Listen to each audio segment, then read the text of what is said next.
Any sort of history, whether it's European history or Aboriginal history, can alter through time. So the best accounts are always first-hand accounts. So with Aboriginal history, one of my problems, one of my dilemmas has been that many of the areas I did research in, the Aboriginal people are gone. You're talking about the mountainous country. There are whole tribes, nations, whatever you want to call them, they're extinct, or very few living descendants, and most of them are a long way from their tribal land. So I can think of the Yathmathang Aborigines around Omeo. They were reported extinct by the 1880s. And there might be a few people with their blood, but most of the stories are gone. So when it comes to Aboriginal history, I've tried to go back and find European accounts.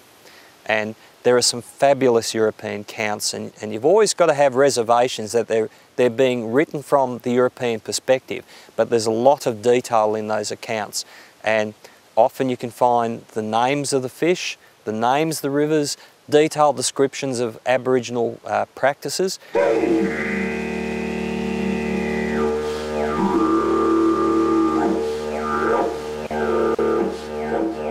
Some of the information that's turned up is just astounding, that Aboriginal people weren't just hunter-gatherers. They managed the rivers, they managed waterways, they built dams, weirs, fishways. They collected fish, shifted fish, operated sanctuaries. It's not a simple hunter-gatherer culture. It was sophisticated management of the land. Well, I have touched base with one or two Aboriginal people. One I can think of is Don Briggs, who's a Yorta Yorta elder from the Central Murray, and heard the stories of this people. And that's the thing, I've been reconstructing the history of fish. In some cases, I suppose, I've reconstructed some of the history of some Aboriginal groups too, of their ways of life. And that's something that's happened in this project that I couldn't have predicted.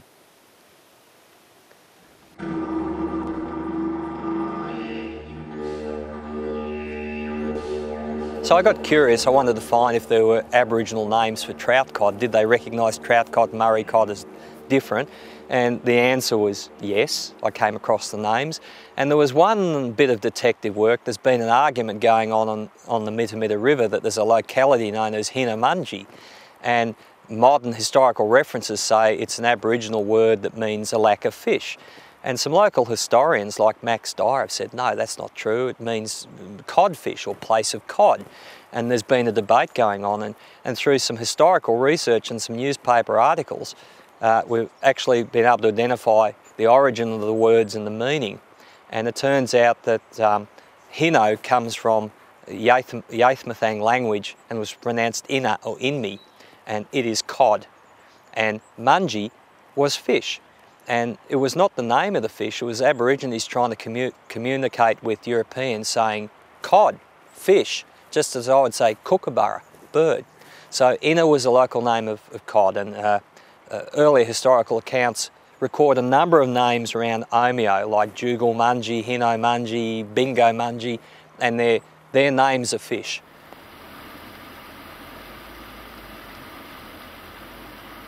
From that, Peter Jackson from the Murray-Darling Basin Authority said, can you compile a list at the start of the publication of the scientific name of each fish, the common names used by Europeans and the Aboriginal names? And I thought, okay, I'll do that. I'll start tracking down more information.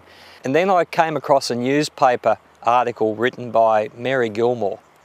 Her picture's on the $10 note, and she grew up at Wagga. And I found a newspaper article written by Mary where she talks about there was a whole series of stone traps on the rivers in various locations, and she named some of the locations. There's one downstream of Narrandera, between Narrandera and Hay.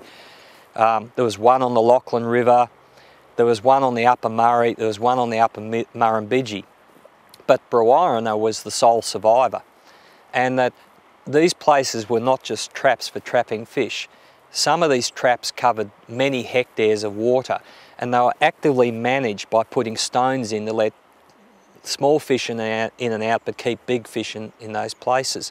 And that one of the purposes of stone traps was for regular gatherings of all the clans and tribes. It would involve thousands of Aborigines and it was a source of food for them. But the purpose of those meetings was discussions on land management, that what areas would be sanctuaries for the next few years, which areas would we close to fishing, which areas would we protect the swans. And the other stuff that Mary wrote about was all the small streams in the Riverina and along the Murrumbidgee having lots and lots of wooden balks on them, creating permanent ponds, sanctuaries of water, sanctuaries for fish. So this picture emerged of Aboriginal people not being hunter-gatherers but active managers of fisheries and lands, holding management meetings involving thousands of people where sanctuaries would be set aside, how this would be managed. And you know, it's profoundly changed my view of Aboriginal people from being, you know, hunter-gatherers, primitive people, I suppose that's a stereotype, to a very sophisticated civilisation that knew how to manage this continent.